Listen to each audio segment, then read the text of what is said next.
Welcome to the Modern Athenas podcast with Sonia and Debbie, where we discuss how regular women became Athenas in their own time by working hard, persevering through the challenges in their lives, and contributing to a better world. This is podcast 19.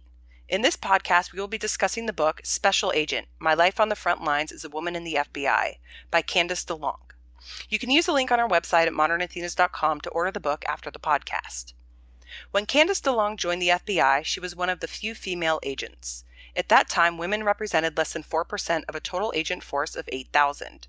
Today, women remain a minority. There are 1,700 women, representing only 15% of total agents. We wanted to share Candice's story with you because she is an example of how to succeed as a leader in a male-dominated profession. Her persistence, work ethic, and teamwork were the pillars of her success. And, like many other women in male-dominated professions, she learned how to walk the line between being one of the guys and being an assertive, independent woman. Before Candice joined the FBI, she worked as a psychiatric nurse in a maximum security psychiatric unit in Chicago. Quote, "On a maximum security psych ward, you live under the constant stress, with your antennae always up, ready to fly into action at the sound of a thump, a shout, or the drumming of running footsteps. When you have violent patients, you must be hyper-attuned, ever watchful as their moods escalate day by day, waiting for the inevitable explosion to come. I did a stretch like that for 5 years once, without a break, though today many hospitals require psych ward personnel to rotate off such units periodically for the sake of their own sanity.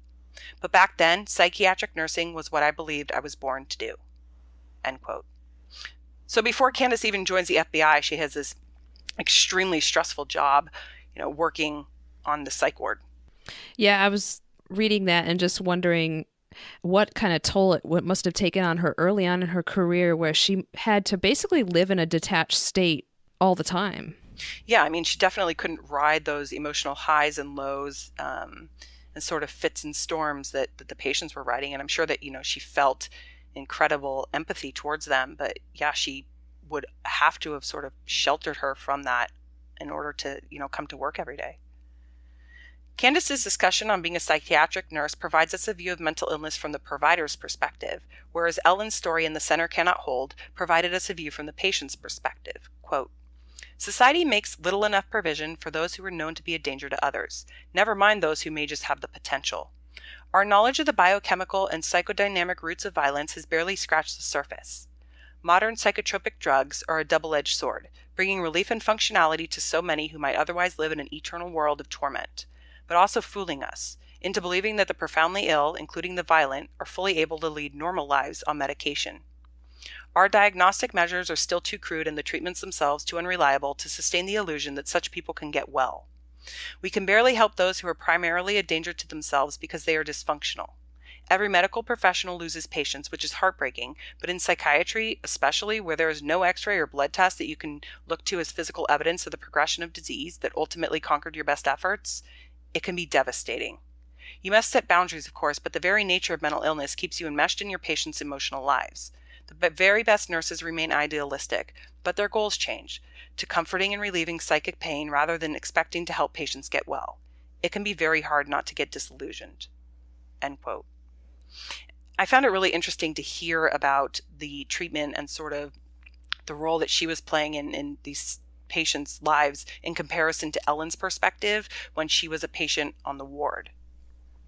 Yeah, it seemed like she had kind of a systematic approach to how to try to help them, but that was her goal, was to, like she says, comfort and relieve the pain. And so there still seemed to be this compassion, even if it was within that systematic approach that Ellen seemed to see no shred of compassion in her instances. Yeah, definitely I think Ellen viewed most of her time, her inpatient time, very negatively, and sort of this forced on her behavior, and they didn't understand her, and it was this excruciating experience for her. Whereas looking at it from Candice's perspective, it's like, we want to express that empathy. We want to provide that comfort. But I think also it's like, how do you provide that to someone? And if you're not mentally ill, you don't know what it's like to sort of live in their mind, right? So you're providing what you believe to be empathy and comfort, but in reality, it may not be what they need at the time. But I also think it kind of starts to set the stage for as Candice transitions into the FBI. Like this, there's a very high level of nuance in the way she and all her colleagues needed to kind of interpret and act in these stressful situations. Yeah, I think that her ability to read people, which we'll hear about throughout this podcast, probably really began with her psychiatric nursing days. By her 9th year of psychiatric nursing, Candice had a 4-year-old son, Seth, and a failed marriage. She was pushing 30 and was having, as she describes it, quote, an inevitable crisis of faith. J. Edgar Hoover had decreed, because of the nature of the duties our special agents are called upon to perform, we do not employ women in this position. That edict remained in effect until 1972 when Hoover died, and within hours, legend has it, a few brave women finally scaled the walls of the impenetrable male reserve. After the lukewarm reception I got a few years later, I have to tip my fedora to those intrepid pioneers. End quote. In 1978, Candice ended up dating an FBI agent who was working undercover. Through him, she met several women FBI agents in the Chicago office. One of the agents was 5'5" and 110 pounds. Candice figured that if this woman could be an FBI agent, so could she. Candice took the entrance exam the following January and was summoned to her face test 4 months later. She was admitted to the FBI Academy. Admittance to the Academy was no small feat. The FBI takes very few applicants. In 1999, the acceptance rate was 6%, well below Harvard's 10% for undergraduates. In the late 1970s, the vast majority of new agents had been former accountants and lawyers, as well as transferees from law enforcement and the military. There were a handful of teachers. Candice believes that she was the first nurse to be admitted, and was likely admitted because of her psychiatric specialty and managerial experience running a ward. So here comes Candice sort of joining this brotherhood, and it's like she just is ready to face it and just attack it head on.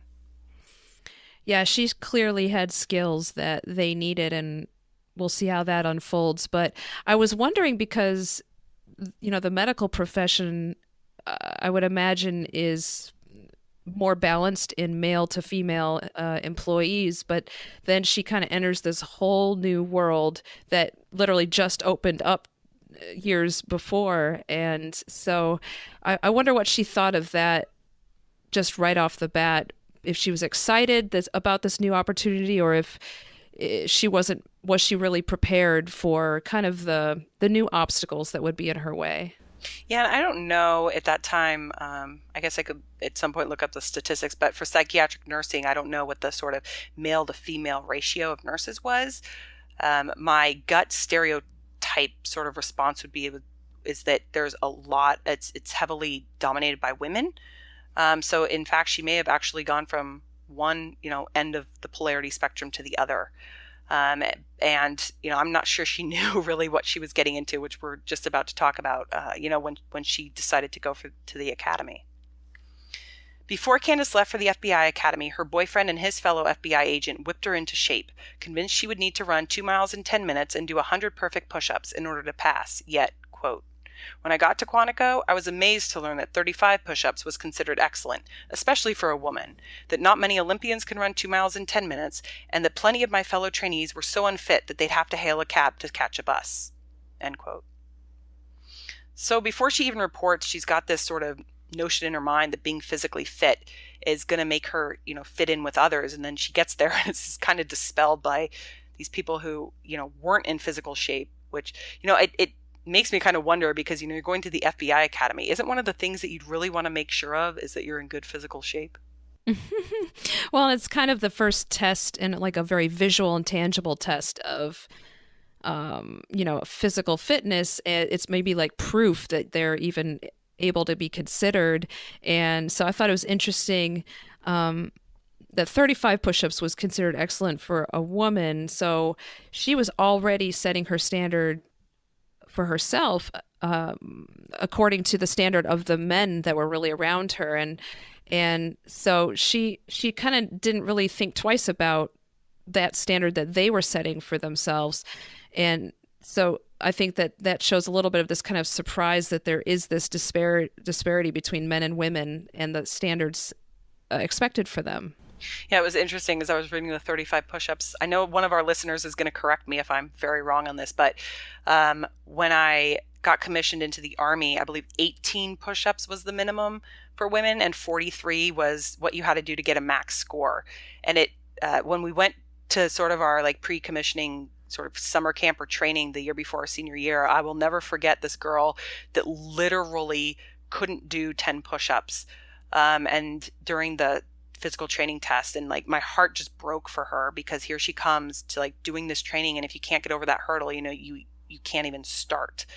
And then there were other women there that, were cranking out like 50, 60 push-ups. And Christy, who we had on our podcast, 17, I mean, she's a freaking PT superstar and a rock star. So, she was always doing really well. But this, just seeing sort of the disparity in women, and men would pick that up a lot more and comment on it, whereas you would see the same disparity in men and no one commented on it. Candice was part of FBI Academy Class 8016. There were 3 women and 27 men in the class. Quote, "In 1980, women were a novelty at best and at worst unwelcome intruders who affirmative action was allowing to steal jobs from men. For that, guys, I'm not about to apologize. I worked damn hard to meet the same training standards as any man, while dancing backward and in high heels, as Ginger Rogers said. And I was still one of only some 400 women to pass through the academy, bringing our proportion in the ranks of FBI agents to a measly 4%. Someone called us bitches with badges, which is a title I'm proud to claim." End quote. So again, here you have this like total different standard for women. And, it's like, oh, you shouldn't be an FBI agent. Whereas if a man wants to do it, it's like, hey, buddy, go be an FBI agent. I mean, so she was walking into this system really before she even walked in the front door. Yeah, and I wonder if some of that was kind of these men in this industry were now transitioning into this kind of new age where women were allowed to also have their jobs, and so they were trying to process it. And I imagine this is still some generalities about the men that were there, because she does talk about some that were really her advocates. But I think what I was realizing is that when there's these strong prejudices present, really there's no substitute for hard work in trying to overcome them. And I think that that's something that Candice embraced from the beginning, was really just showing them with her work that she was capable. Yeah, and you'll continue to see that sort of through her career. She was always very much of the mind that, my work will speak for itself. I don't need to, embellish anything. I don't need to stand up and sort of describe anything. I don't need to, be defensive. It's just my work will stand on its own. Physical training and firearms were some of the tougher parts of the academy. The second day at the academy, Candice watched a female agent take her final pre-graduation PT test. The agent was struggling with the push-ups as her partner was cheering her on and the gym instructor was counting. She had to do 35 perfect push-ups to meet the minimum score required to pass. She had squeaked out 33. Her arms were trembling, and with great effort she managed to do her 34th push-up. She then lowered herself to the ground, sweat dripping off her face, blood red, and groaned as she managed to push herself up one more time. The instructor then said, "No go," with a smirk on his face. And just like that, he flunked her. Because it was her second try, she was out of the academy. No recourse. Afterwards, Candice heard the instructor boasting that he had, quote, "washed out one more female," end quote. Quote, "I resolved then and there that no self-important jackass of an instructor was going to wash me out of the academy. Having grown up roughhousing with 3 brothers, I was never one to back off from a fight, and my experience as a psych nurse had left me pretty hard to intimidate. But so much depended on sheer luck of instructor placements." End quote. And, here she is very early on, second day that she's there, noticing that there's going to be this sort of problem with some of these male instructors. Yeah, and if these instructors would have heard themselves say some of these things that she tells us about, I mean, they should be kicking themselves. I mean, it just sounds so juvenile, but I guess that was, the time, and I'm sure it's not necessarily absent from situations now either, but she didn't seem fazed by it, and she also didn't overreact to it either. She just really, in some instances, she tried to keep her head down and just keep working hard. But that must have been just a frustrating situation to be in. One of Candice's firearms instructors was very outspoken about his belief that women had no place in the FBI and had a subtle, more vicious method of hassling trainees. He called Candice into his office and told her that he was concerned about certifying her as a safe shooter because he was convinced that she could never kill anyone. Quote, "Now completely flustered, I racked my brains for the correct reply. On one hand, I felt I had to counter his well-known view that women were too soft to be good agents. But just how bloodthirsty was I supposed to sound? On the other hand, who of us ever knows until we face a crisis whether we can kill?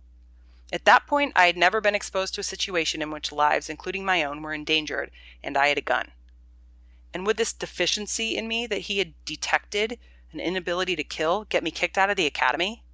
I kept my mouth shut, so it was almost graduation before I discovered that there was no such thing as certification by an instructor or being judged a safe shooter. The whole thing, calling me out of class to make the matter seem urgent, his earnest look, the concern he expressed, had been a cruel mind game, aimed at sowing the seeds of self-doubt and inadequacy in a brand new, eager, and impressionable trainee. What a power trip." End quote. So again, she's incredibly perceptive.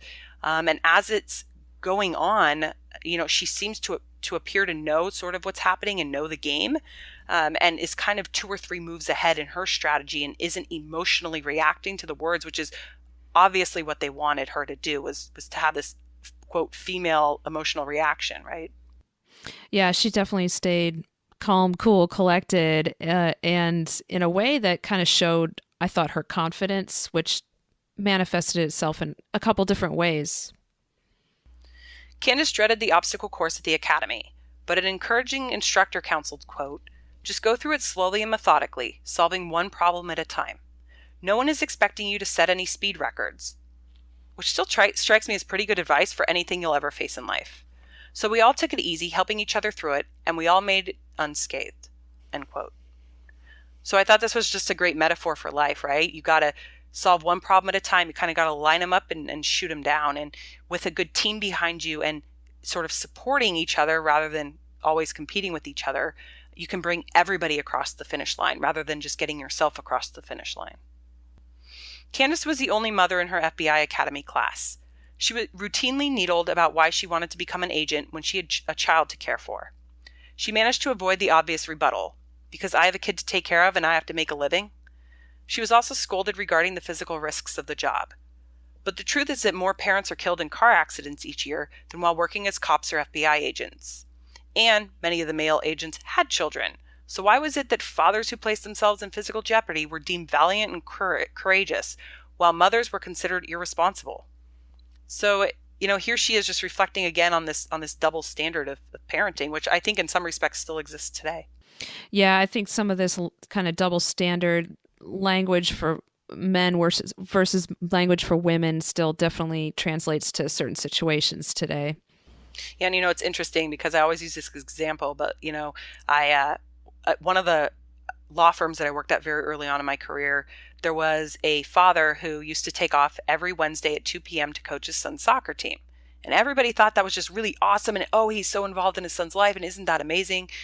And there was a mother who was really involved in her daughter's Girl Scout troop. And she wanted to take off on Fridays at 4 to go to the 5 o'clock Girl Scout meeting. And wow, did she catch a rash and a crap for it. And it was just like, "Oh, you mothers, you always want to take off extra time. You always want the, firm to pay you for time you're not here." And it was just like, wow, look at that double standard. After graduating from the academy, Candice was assigned to Squad 5C, a white-collar crime squad of 20 agents focused on wire fraud. Any fraud that's perpetrated via wire services such as telephone lines. It was a popular launching pad for female agents. Her squad supervisor set her up with Jim Kruger, her training agent. In a few months, Candice was assigned to collect statements as part of a crime investigation. When she showed up at the bank to take the president's statement, he doubted that she was an FBI agent. Like most of the public, he didn't realize that the Bureau employed women as agents. Candice had already heard every wisecrack and watched every patronizing smirk by men. When she flashed her credentials to the bank president, he asked her if she was sure she was really an agent.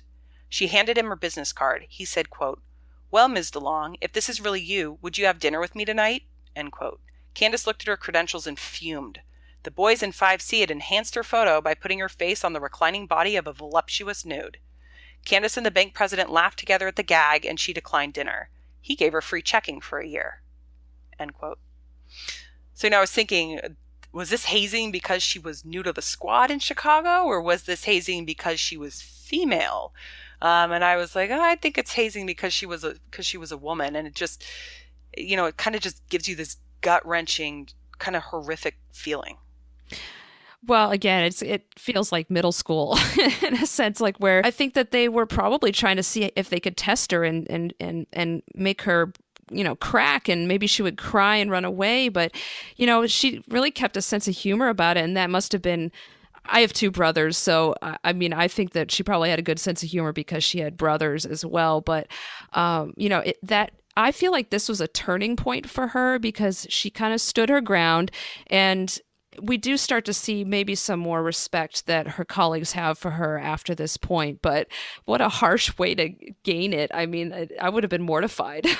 Yeah, and I think that she always had this just really, she was very focused and had this good head about her, and she didn't react emotionally to a lot of this. And that got her, I think, quicker respect by the men. But I think it also allowed her to depersonalize some of this sort of interaction and very sexist behavior that she was experiencing. Word started getting out that Candice was making successful arrests in Squad 5C. She was handpicked to assist on the arrest of a murdering terrorist. One of the agents also assigned to the team, Brian, chuckled at her patronizingly before a team meeting as he told her she should just stay in the car so she wouldn't screw anything up. Quote, "Oh, the voice of experience," I countered. "I guess you didn't notice that I'm a big boy, little girl. You're bigger than me, but I guess you didn't notice that our guns are the same size." End quote. Brian and Candice continued exchanging this "my badge is bigger than your badge" banter until the rest of the team arrived for the team meeting. So again, I mean, here comes this very sexist banter, and Candice just takes it, spins it around, and tosses it back at him. And I thought, that's pretty awesome.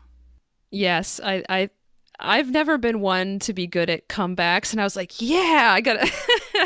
And I think that because I haven't had this kind of quick wit about me, not that I've been in a lot of these situations, but I feel like my reaction has been to have become thick-skinned or a little bit more callous in these interactions when someone's kind of making a jab at you. But I really thought that was awesome that she was able to kind of like go head to head with them, and because I think that really unfortunately she needed to.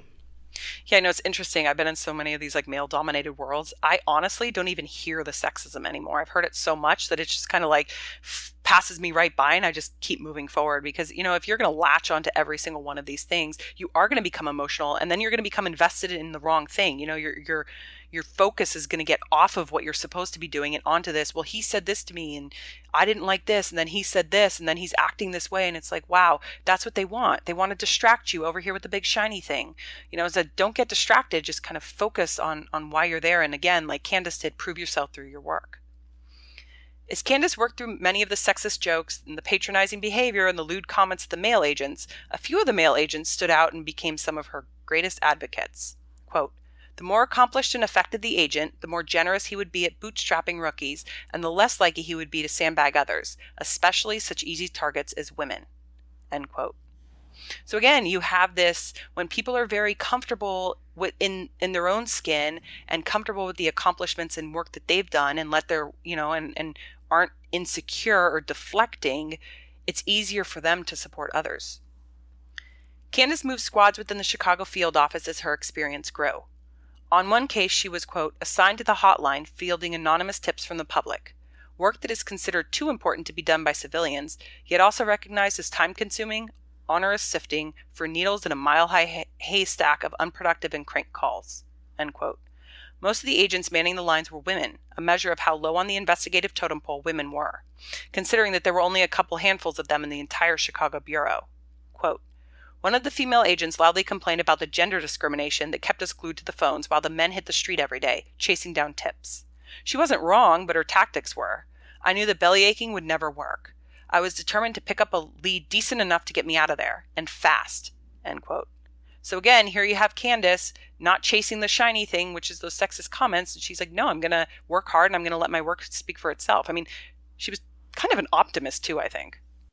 Well, and it seemed like she saw opportunity. Well, she really sought out the opportunity in that situation. She said, okay, I have to be here, and it's not the most glamorous thing, but I'm going to use this to better my long game. She's going to pick up a lead decent enough to get her out of there. So she was thinking of the next step, and she didn't really dwell on her current situation, but she tried to find a way out of that situation. As part of the terrorism squad, Candice reported to a supervisor that everyone called the Grinch. When Candice wasn't in the room, he apparently referred to her as lame. While her performance evaluations were glowing, he never stopped complaining or criticizing Candice or her work. The stream was so constant that one of the case agents that Candice was working directly for stuck his neck out to support her. But that didn't satisfy the Grinch. Quote, "There seemed to be nothing I could do to overcome the Grinch's apathy." End quote. Candice had to prove herself to the other agents as well. It usually wasn't a problem with veteran agents who were forced to acknowledge when she had done a good job. Instead, it was the younger guys. Usually their pride is what got in the way. Candice handled those encounters with humor, which often diffused the situation. Quote, "The chief way I exhibited bravado was through verbal self-defense." End quote. Again, she uses language so cleverly to deflect and to sort of flip it around on the men making the comments. Yeah, and I wonder what was going on inside her head at this point, because it had to have been getting pretty tedious and tiring and just frustrating at the same time, but she doesn't seem to show it outwardly. Yeah, and I mean, it definitely, I think, is a grind, right? It's this day in and day out sexism, and I don't know, maybe she's like me and she kind of become numb to it in a way, and you just want to focus on the work. Some women who do get easily distracted by it, they get they start drifting off course. And so I wonder, just how much she really was aware of it, and versus, how much time she was spending, chase down the leads and get out of the office and prove herself. Quote, "Every woman in the division knew that she was under pressure, and that if a coup, such as an arrest, would allow a man to coast for a while, a woman would soon be asked, 'So what have you done for us lately?' It was as if our achievements just didn't compute, but should we screw up or slack off, a gong would sound, sirens would blare, and it would be broadcast all over the office. Being the only woman on my squad, I was especially visible, and so often became grist for the office rumor mill." End quote. And I think that this happens a lot in a lot of different work environments.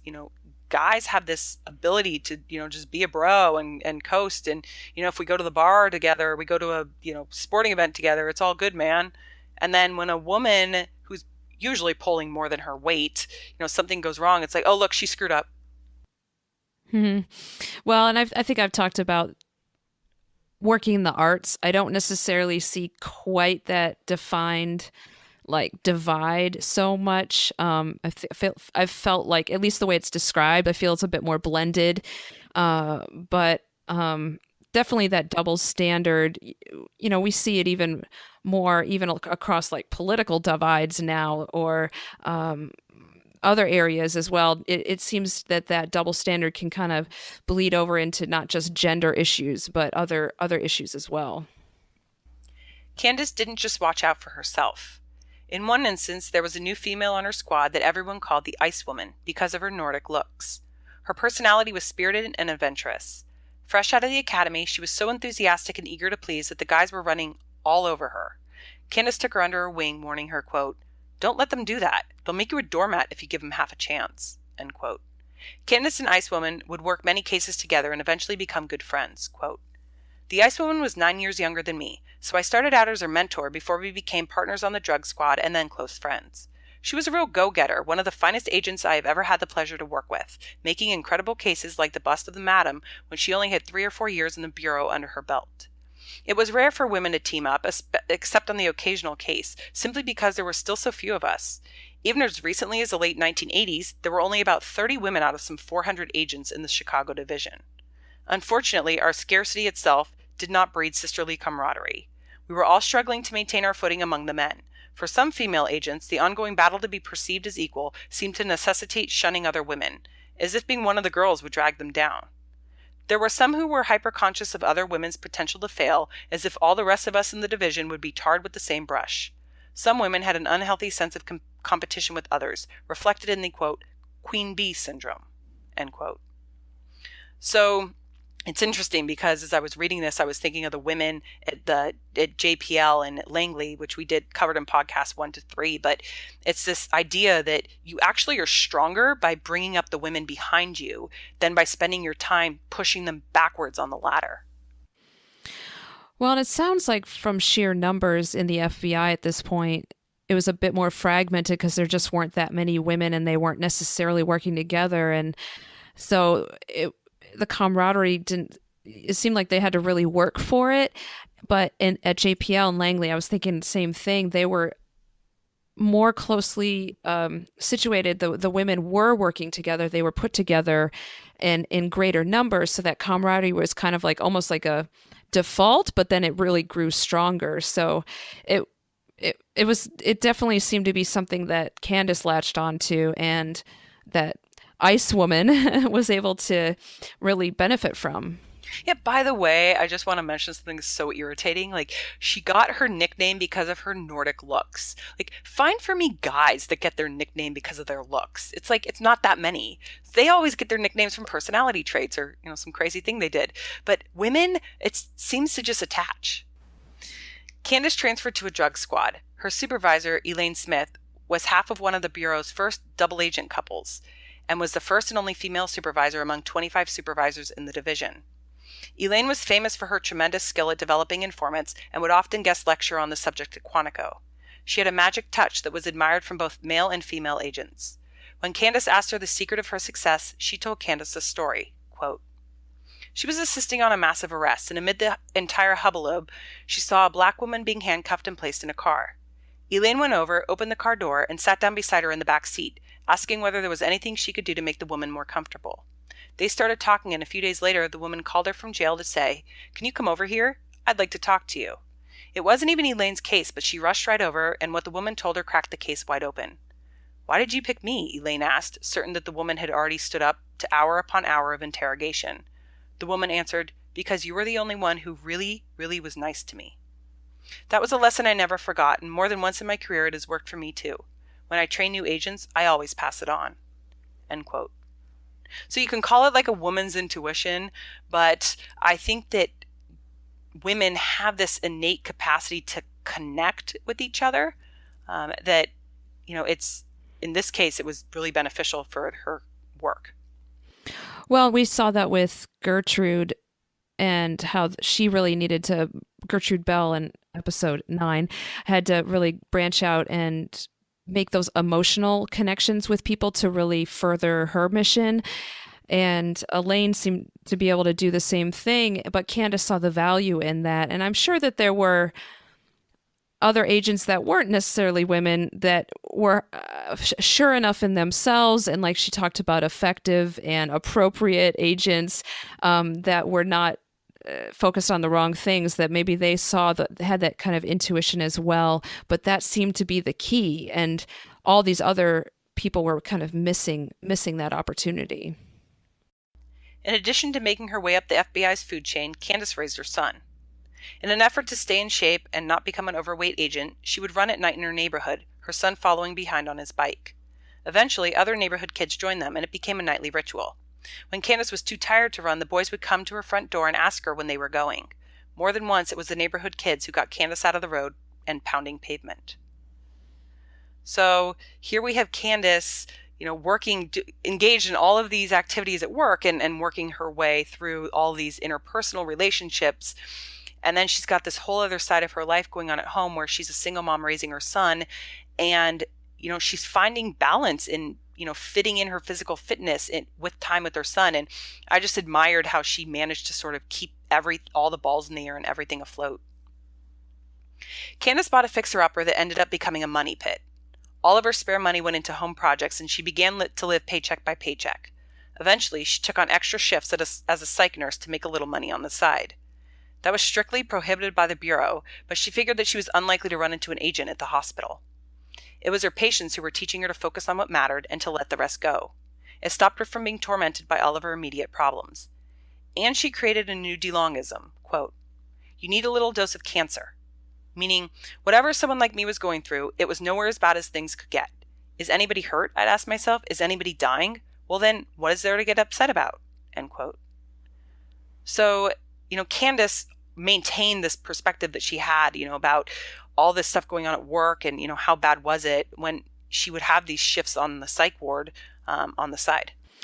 Well, and it seemed like she was always in pursuit of keeping that perspective broad too. And whether, she did seek out those extra hours as a psych nurse to help her paycheck, but she didn't do it mindlessly. She remembered the value of her relationships with those patients.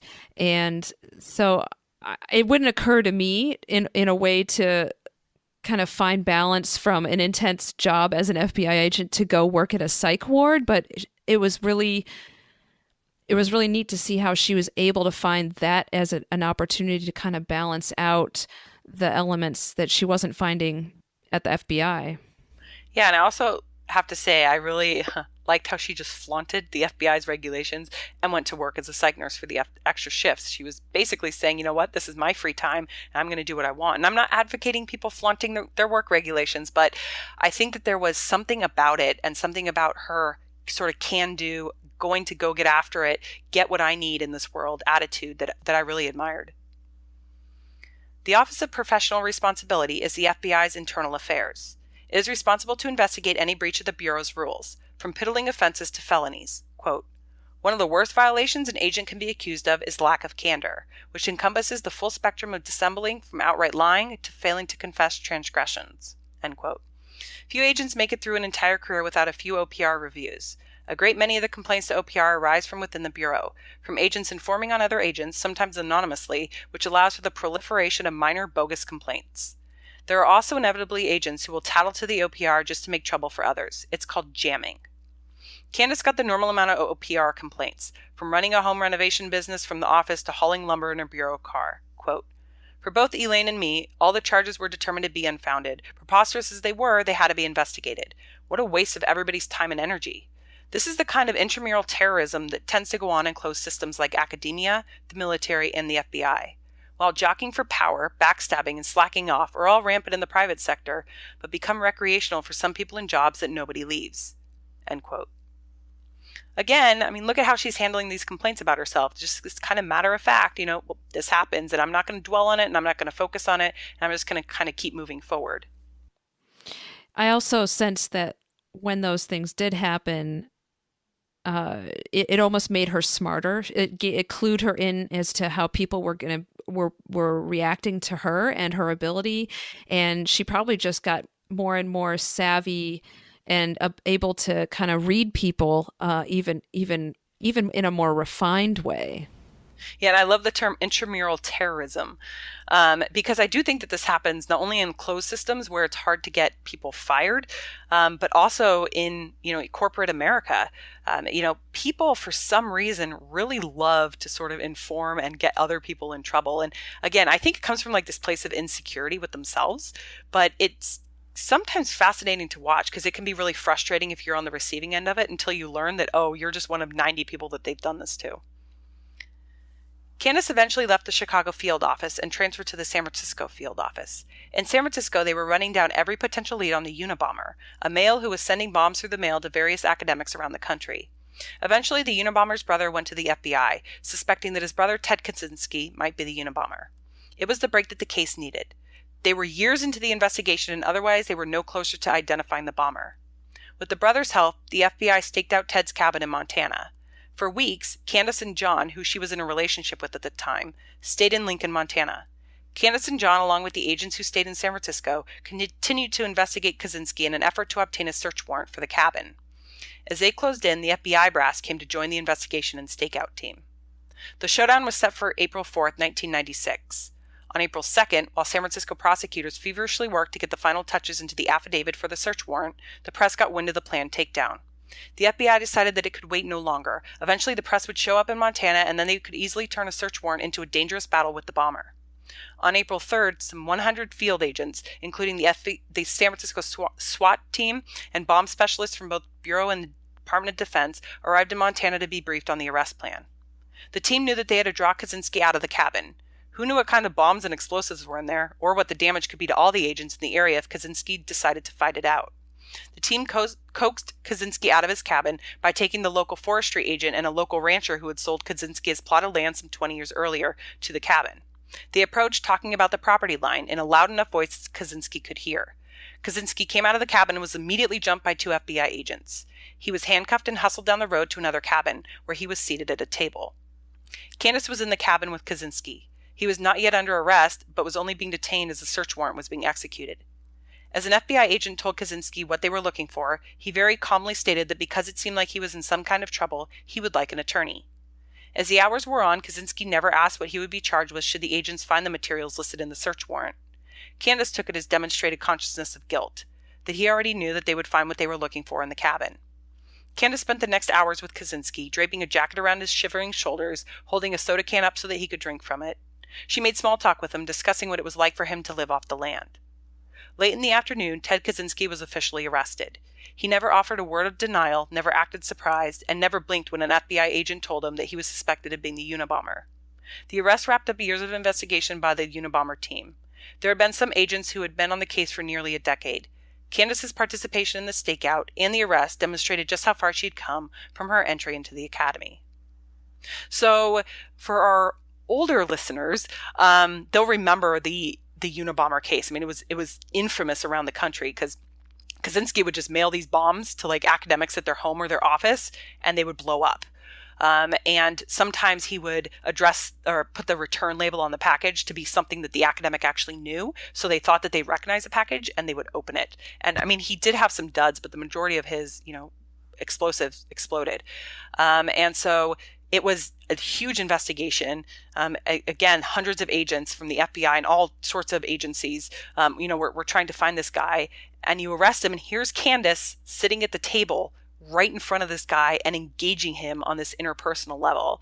And I thought, wow, again, like what sort of strength and very sort of calm demeanor she had. Yeah, she seemed like very steadfast and committed to, I think, really the work that she saw was very important.